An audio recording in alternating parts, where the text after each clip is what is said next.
Yo, what's good, my people? It's Last Speaks back, man. Probably, I ain't gonna say last video of the day, but midday joint, man. We're gonna take a quick break. But tonight we have WNBA action tonight. 2 games, matter of fact. The first game is the Atlanta Dream. They're going to go to Indiana to face the Fever. Fever get to start off with 2 home games. And then the late game is the Aces versus the Sun. All right, so if you put money on these games, man, it's quite simple. This ain't no hard one at all. Atlanta Dream or the Indiana Fever right now 7.5 point favorite versus the Atlanta Dream. I like the Fever at home with the points. Of course, if you want to go safe, you just take money line, pick the Fever to win. But I picked the Fever. I think they'll cover. They're pretty good against the spread at home. Though this being the first game, they were pretty good against the spread at home last season, especially against teams like Atlanta, who really there's no reason to have any faith in. They're coming off a loss to the young Washington Mystics, and unless I see something different with the Atlanta Dream, I don't see a reason to actually think that they're going to show you much different, especially coming off a Fever team that is hot off of the win against the Chicago Sky. I don't see the Dream stopping it. The Dream, from what I've seen, they already got enough problems trying to figure out, I guess, what their identity is for the season. These 2 teams did face each other in the preseason though, which was a pretty competitive game. Pow got some good minutes. Tahina Pow, as well as Alicia Gray.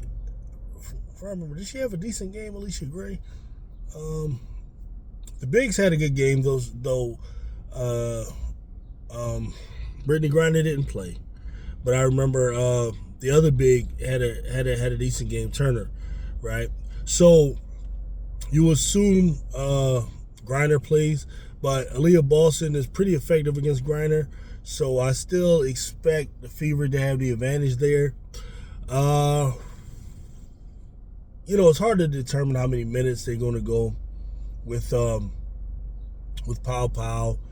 There with those starters. My main problem though is with Ryan Howard. You don't know what you're going to get with her. So right now, I'm not going to assume she's going to do much. She started off that last game shooting horrible from the field. Until she shows me something different, I don't trust them. That's why, if you're a betting man, I will go ahead and take the Fever with the points. Okay, 7.5. All right, so for our second game is the Aces versus the Connecticut Sun. The Aces are the far more superior team. Okay, so of course they're even though they're on the road, they are a 14-point favorite against the Sun. All right, now if you're betting here, I'm afraid of this 14 points because the Aces in their last 10 games, even though it's a new season, but in their last 10 games they have struggled against the spread.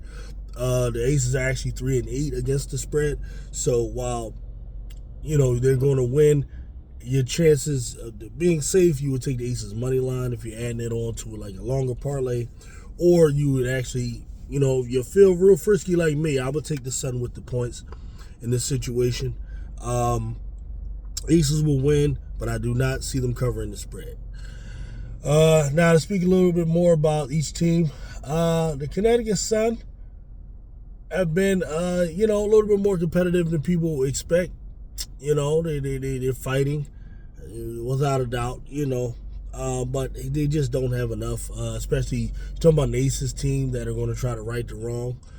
They just lost to the New York Liberty in pretty convincing fashion. I mean, there were times when they fought, but I think the New York Liberty is going to take them back to the drawing board to figure out what they want to do with the lineup. Many people are suggesting that they move Jewel Lloyd to the bench. I don't know. A lot of people are so quick to just give up on certain lineups as if players can't change from the way you view them. But I don't know. I mean, I don't know. Whatever.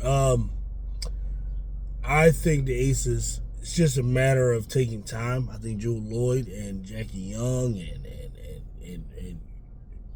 Alicia Gray can be extremely dynamic. I just think you give it time on it, you know. But we'll see with that. Aja Wilson, of course, coming off a strong game. I mean, there's no reason to think the Aces will lose this game. But as I said, they win. Covering the spread, though, it's about how lucky you feel, man. Me, I tend to go with trends here. Since they're 3-8 against the spread, and then the fact they're on the road, you know, I don't see them winning by 14 in this game, you know. So there, as I said, I go with the Connecticut Sun with the 14 points. And once these games are done, assuming I'm able to watch them both today, we'll provide some breakdowns because I'm interested in seeing how the Aces come along, especially with you know, that relationship with Drew Lloyd and Jackie Young. Like, I don't see the reason why it couldn't work. We'll see how that goes. The Connecticut Suns, young players, really not getting a chance to see. Like, I really want to see Lisa Morrow. And from what I understand, I don't think she's ready to come back yet. So that's pretty much what I got with that, man. Get with you people later. Peace out.